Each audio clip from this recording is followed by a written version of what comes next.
श्री स्वामी समर्थ. चला व्हिडिओला सुरुवात करूया. त्याआधी तुम्ही चॅनलवर नवीन असाल तर सबस्क्राईब करायला विसरू नका.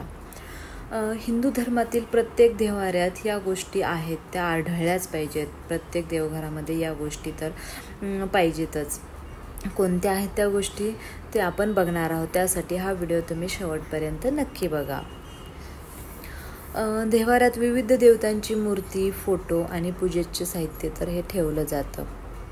अनेक लोकांच्या माहितीच्या अभावी घराच्या देवघरात अनेक गोष्टीसुद्धा ठेवलेल्या असतात.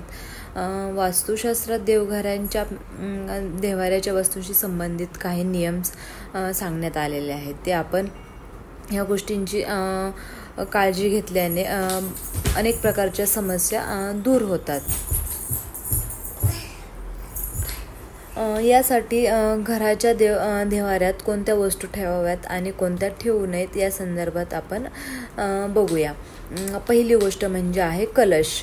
वास्तुशास्त्राच्या नियमानुसार घराच्या देवाऱ्यात कलश स्थापित केल्याने व्यक्तीवर येणारे अनेक संकट दूर होतात. दुसरी गोष्ट आहे ती गंगाजल. घरात येणारी पूजा आणि किंवा अन्य शुभ कार्यात गंगाजलाचं फार मोठं महत्त्व आहे. हे गंगाजल घरात शिंपडल्याने व्यक्ती तसेच घरातील जागासुद्धा पवित्र होते.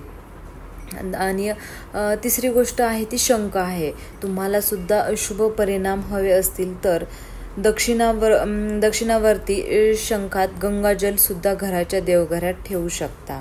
आणि चौथं म्हणजे तुळसपत्र. तुळसपत्राला हिंदू धर्मात फार पवित्र आणि पूजनीय मानण्यात आलेलं आहे.